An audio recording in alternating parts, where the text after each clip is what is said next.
G. Oh my god, the shoes. The shoes were amazing, boss. Like, you don't even know. It was, oh my, you don't even know. So, like, Babe, I thought you whooped me. I was like, whatever.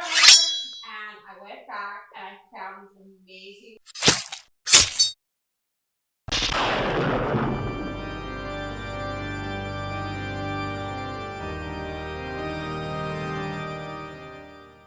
Why, hello there. Thank you for joining us on another Around the Clock Price segment. We are now today going to be talking about You Season 2. It's hard to have a fresh start when the past is on your mind.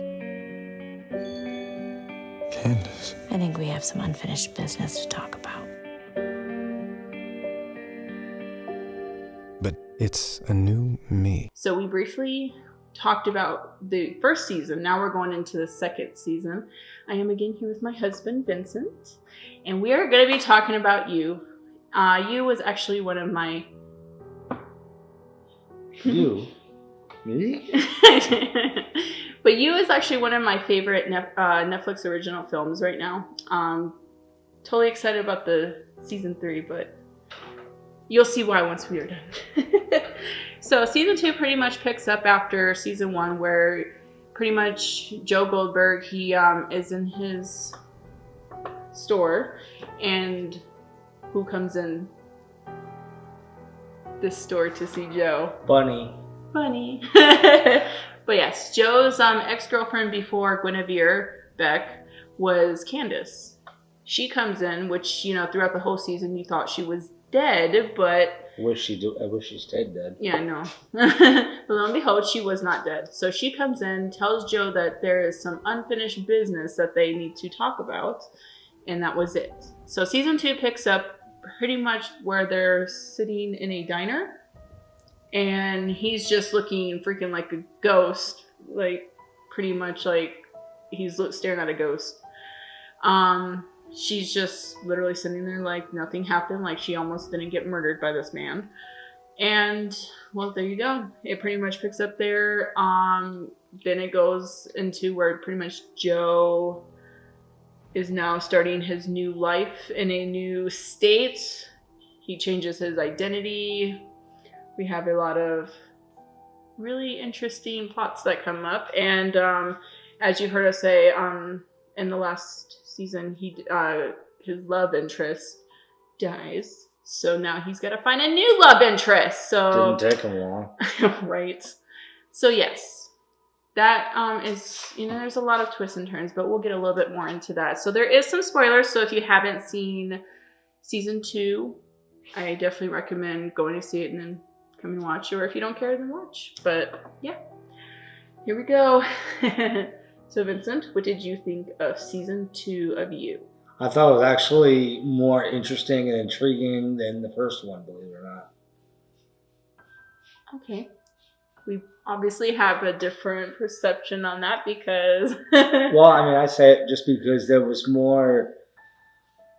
You already were familiar with some of the characters involved. Mostly Joe, because that's pretty much the only one that carried over from the first one. And Candace a little bit, because we got a little bit of her backstory in season 1. A little bit, and then when you got the backstory in season 2, you're like, why couldn't you just stay buried? Because you already know now the personality traits and just the overall behavior of this character, my hero, Joe. Now you're like, okay, he's no longer in New York City, and now he's in Los Angeles. What the hell is he gonna do? And right away it picks up. He gets himself an apartment. A new identity. New identity. He now goes by not Joe Goldberg, but he goes by Will Bethel. Is it? Bethlehem. It's not Bethlehem. No, I'm like... We'll just call him Will. Will be. And we'll be right back. Yeah, you saw, and then you also see how he got the name. Basically, he paid somebody for his identity. Yeah, in a lot of different ways, but And one of the things also I liked about this season is you already know what happened in the first season, so you're wondering, is he a reformed stalker / creeper / murderer? And how is he going to get out of the situation with Candace? That was, I think, an ultimate thing that at the end of season 1 we kind of wondered what was going to happen. Well, we saw how he did it. He just ran like hell. Yeah. He ran actually from one coast to the other, took on a new identity, and was starting to get his life back to somewhat normal. I mean, he's still this weird, crazy stalker. I mean, he puts up a telescope in his bedroom so he can... Hey, that's okay. He likes to look at the stars. Yeah, the star of his eye. Star's a star. But yeah, so, and then he leaves behind his bookstore back in New York. So now he's got to go finding another job, which he ends up going into another store that's kind of a half cafe / bookstore. And it was ironically called Navrin, backwards for Nirvana. I wouldn't have told him that. I just would have said figure it out.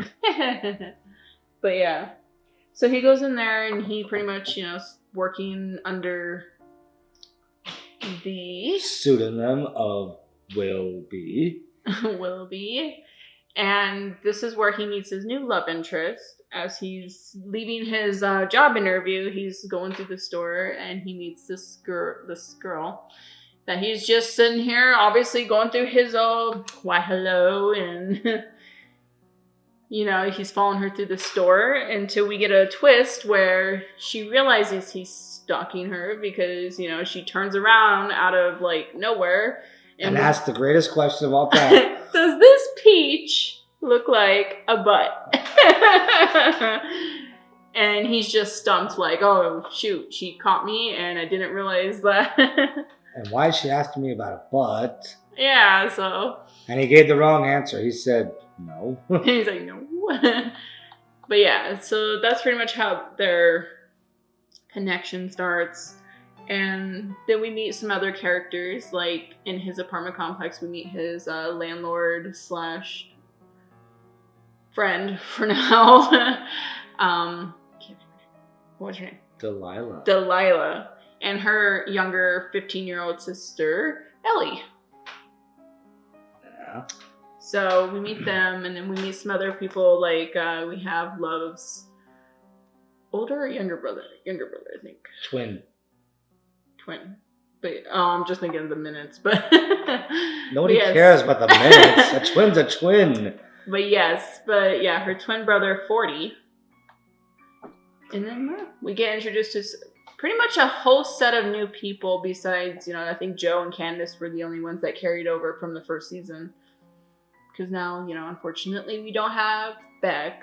She was probably my favorite character. Better off gone. Love's better. But yes, the girl that we meet in the store, her name is Love. How ironic. Love. Love 40. But yes, so pretty much the first couple episodes is pretty much I guess now Joe's going through this, he's going through a different approach and trying to win over Love. He doesn't want to jump into a relationship quite too fast because of, some of the past mistakes that he made with jumping in with Candace or Beck. So now he's trying to take it slowly and trying to be friends with them. Well, he kind of has to because she has no social media for him to pry on. Oh, yeah, that's true. Yeah, he tries looking at her social media, and she's not as public as Beck was, so she's more of a... public. She's got nothing.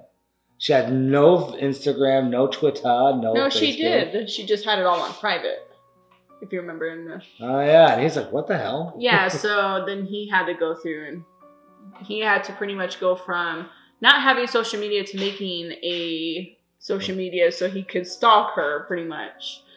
So, but then you start to learn that, while he's trying to take it slow with her, she's kind of the opposite. She's wanting to jump into this relationship pretty fast. She wants to, take him out, she's supposed to be this really good chef / baker. So she wants to cook for him and bake for him. And she does that while they're friends and stuff. And so, yeah, a lot of difference from the first season.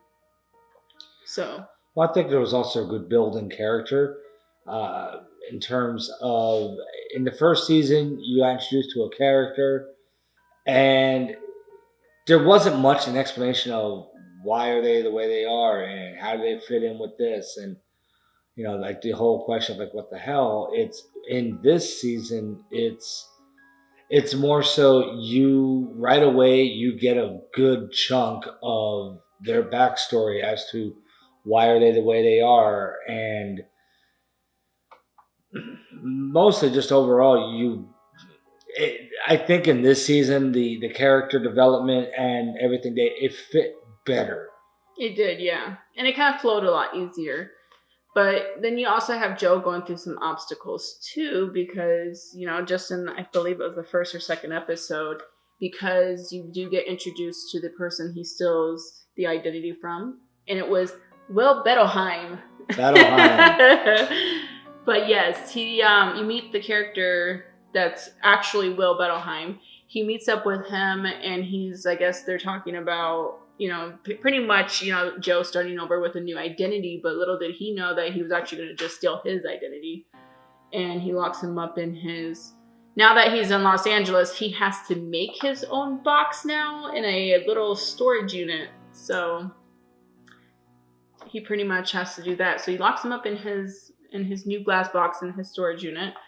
And it's interesting because, the whole time you're sitting there thinking this guy is going to be dead because anybody that enters Joe's box is just gone. But they don't come out alive, folks. But yes, but you learn that, or you see that he ends up building a friendship with Will and they become really good friends. And doesn't that kind of fall into the category of Stockholm Syndrome in a sense, except there's no love involved? I guess you could put it that way. But yeah, so I mean, they go through that, and you also have the fact that him stealing his identity, he learns that there's a little bit about Will that he had to carry with him, and that would be the Russian mobster. Yes, you talk a little bit about him. Oh, I love this. I love this part. So apparently, the real Will Bettelheim, he owed some money to a Russian mobster. Well, the Russian mobster came to collect. Well, since the mobster didn't know what this guy looks like, are you Will Bettelheim? Yes, I am. Great. They start talking. Next thing you know, off with your finger. Literally, he just took out his knife, cut the damn thing off, and said, you might want to get that on ice because you only have X amount of hours. And he didn't care who it was, especially when Joe pretty much... fessed up that he wasn't Will. Will was in his glass box, and he didn't care. He just wanted the money. So of course that comes to the first killing of the season, and Joe pretty much was trying to stay away from killing, but not really. But this one, you can kind of give him a little bit of credit because he had to get out of this pickle, and there was no way of getting out of this pickle but to pretty much kill the mobster, grab his finger that was being held hostage. And hopefully hit the hospital in time to have it reattached. All right, and Vincent, you explain what happens to this mobster and what does he do to him? He stabs him. No. He stabs him, he has to get rid of his body. So he just rolled him up in a piece of carpet like he was a burrito and drags him out, gets him into the car. No, I'm sorry. Took him to a Navarin and did the old Tony Soprano deal and just cut him up with a meat slicer. It gets no better than that. Which an interesting fact was, while that was happening, you get switched back and forth between him and Love's character as she is sitting there cutting into a piece of beef, and it's just not a good combination. It was that was pretty bad. Tell that to Jeffrey Dahmer. But yeah, so yeah, that's the first kill of the season that we get, and then as I said, it goes through those. He also goes through the obstacle. Joe's just this kind of person when it comes to little kids. He's got to help little kids. So who do we have? We have Ellie, who's this 15-year-old that she's got sass, a smart mouth, and is actually more mature than her sister. Yeah, but yeah, so he's always trying to basically look out for her, and later on we get introduced to another character. He's supposed to be this very well-known social media figure. He's a comedian. He's a comedian, yeah, like very famous comedian in their town. Well, it's Los Angeles. There's a lot of famous comedians, but but yeah. So you get introduced to him, who you find out he somehow has some kind of connections with knowing Delilah, Ellie's older sister, and all Delilah is just this overprotective sister that just looks out for her sister when it comes to, what was his name? Oh, Lordy. I actually forgot his name. Henderson. Henderson. But yes. The creepy guy. We'll see why he's creepy, but yes. But yeah, we run into this guy named Henderson, who's the comedian. And he's always throwing these little parties and stuff for all his fans. And 40, Love's brother, always goes to them. And since, of course, Will's trying to be on, Will/Joe is trying to be on Love's good side, he's always trying to help out her brother 40. But yeah, so pretty much what sums it up is Ellie pretty much wants to be this inspiring producer, director, and she pretty much connects with Henderson on trying to help her get to where she needs to be in that area. So of course Joe's, looking out for her in ways, but as you're going through some of those obstacles, it goes back and forth between, now Joe trying to win over Love, and eventually we get them together, and it's not even him that does it. It's mostly her doing her poking and prying and getting him to open up. But yes, and then all the while he's obviously nervous about Candace finding him, and which she does in the most unique of ways. Yes. But yeah, so that's pretty much, you're looking at like 4 or 5. This season has about 10 episodes, so that's probably like the first 4 or 5 episodes. But you pretty much go on through that, and then later on, you can explain how Henderson, I think he was our second kill. He would be the second kill. First accidental. First, the built-up, you gotta, but yes, the built-up of why he. So not only is he a famous comedian, he is also a pedophile. And basically the connection would go back to Delilah. He had a lot of parties at his house, and drugs would be floating around like it was a bag of Skittles. And he would drug these underage girls that were 14, 15, 16, 17 years old. And he would have inappropriate relations with them. And take photos of it. And yeah, he would take photos to keep them in a piece of rock that's underneath his fireplace. So as you see, when we said that Delilah has some kind of connections with Henderson, that was it. She was at a party, he drugged her, he took her downstairs, and he took a photo of her, which earlier on, you found out that Joe found these pictures, and he tried sending them to Delilah so she could go and frame him. And then when that kind of fell through, he had to take matters into his own hands when Ellie decides to go over to Henderson's, and he's about to do the same exact thing to her that he did to Delilah. But he doesn't, because Joe gets to him. So basically it just turns into, he ties him to a chair, arms, taped behind the chair, blindfold, whole 9 yards. And once Henderson makes out, who the kidnapper is and identifies him, he somehow breaks free from the chair and starts running up the stairs. Joe grabs him. Henderson falls back, hits his head, and dies. And my favorite part was when the Roomba. So Joe's obviously bleeding because he got freaking knocked in the head with Henderson's head. So his nose is bleeding, and of course he sees the blood, and he's like, "Oh, I got to clean it up because I can't be associated with the death of this guy." And all of a sudden, this guy's got a little Roomba down there, and he decides to just pick up the blood and mix the blood together, and it was just... I still think there's a way that if the cops ever saw it, he could have got himself out of that one. True. Love. It's nice to meet you, love. So very special. Maybe I should run, but I don't want to. I'm not crazy. What are your intentions with my sister? I'm a weirdo. Perfect bite? Perfect. The hell am I doing here? I don't belong here. But all right, so I mean, we pretty much, covered the first half of You Season 2. So now let's get into the ending, which kind of really threw me off when I first watched it. Like, I was totally shocked at some of the events that happened, but my mouth was literally like at the end. Oh yeah. But we'll let you talk about that since you wanted to. So, am I allowed to spoil the how Candace ended up? Yes, well, so we're pretty much going to talk about this ending sequence where we have, at this point, it's the night after Joe had his acid trip with 40, and You'll love it when you see it.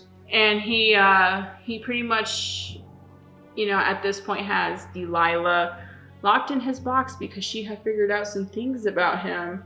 Like attempted murder? Sorry. Like sorry, let me start that over, sorry.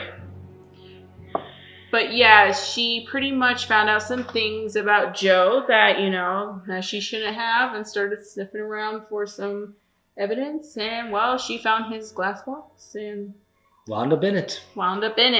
So now, pretty much, he doesn't want to hurt Delilah. He really, because of the fact that he's, protective over Ellie, he wants to make sure that she has her sister. So he's trying everything in his book to not kill her. But you see, he found out something real quick.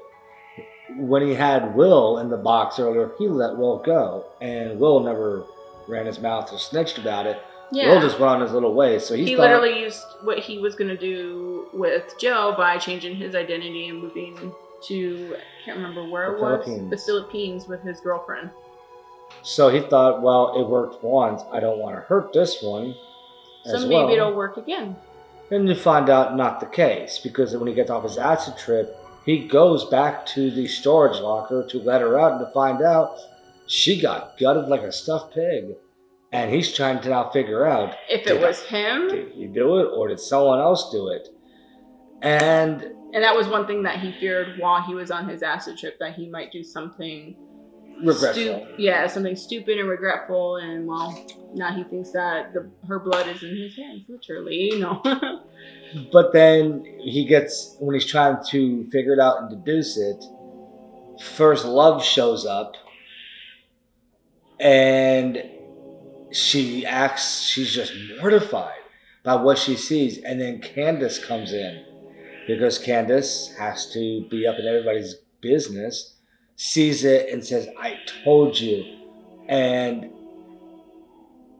whole time you're thinking, oh crap, she's going to find out everything and she's just going to not want Joe no more. And then it's just Joe winds up in the box.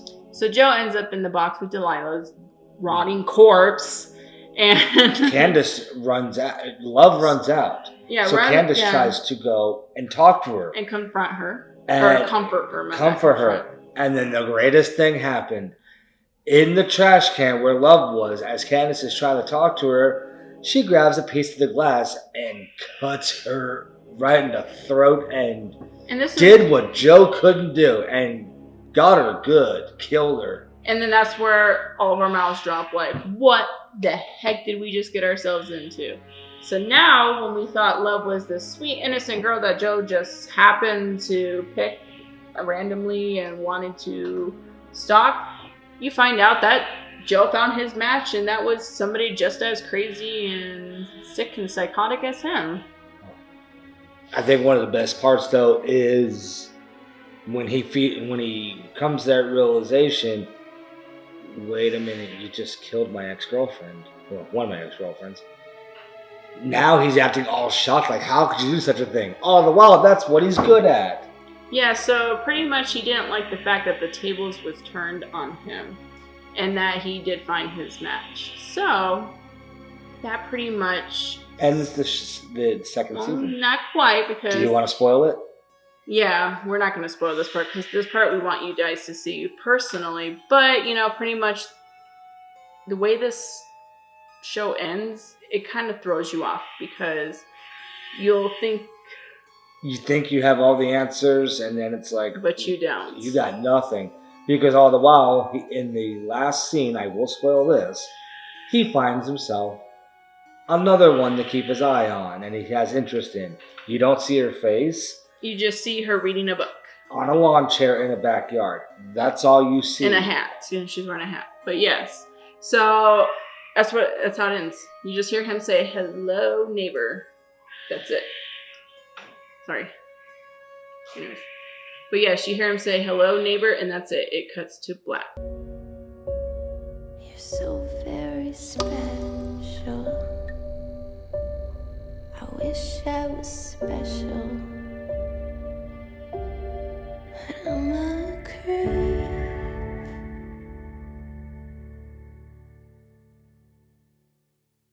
So that pretty much ends season 2. Now we just have to wait for season 3 that comes out, I believe, next year.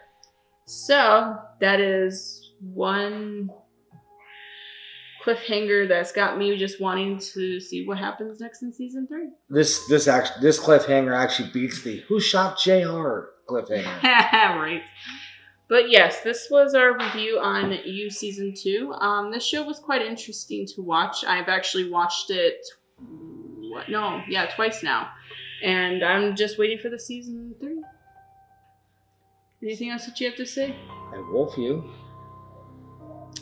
One of my very least favorite quotes in that movie. But yes, thank you again for joining us in another segment. And we were very happy to do this for you guys. I guess, you know, if you have anything that you'd like to add, definitely send your comments below. Subscribe for more. We like to provide horrific content for you weekly. Not too sure what we're doing next. I mean, right now we're kind of on a week by week of what we're doing, because right now we're not able to see some of the recent movies coming out. Still got the coronavirus thing that's going on right now, so we're all kind of bunkering down, kind of staying safe and healthy, and Getting a lot of use of our Netflix. getting a lot of use of Netflix, and maybe catching up on some older classic horror movies. So yeah, if you have any suggestions on what we should do next, definitely send that in your comments below. And again, thank you for joining us, and we had a lot of fun. Bye.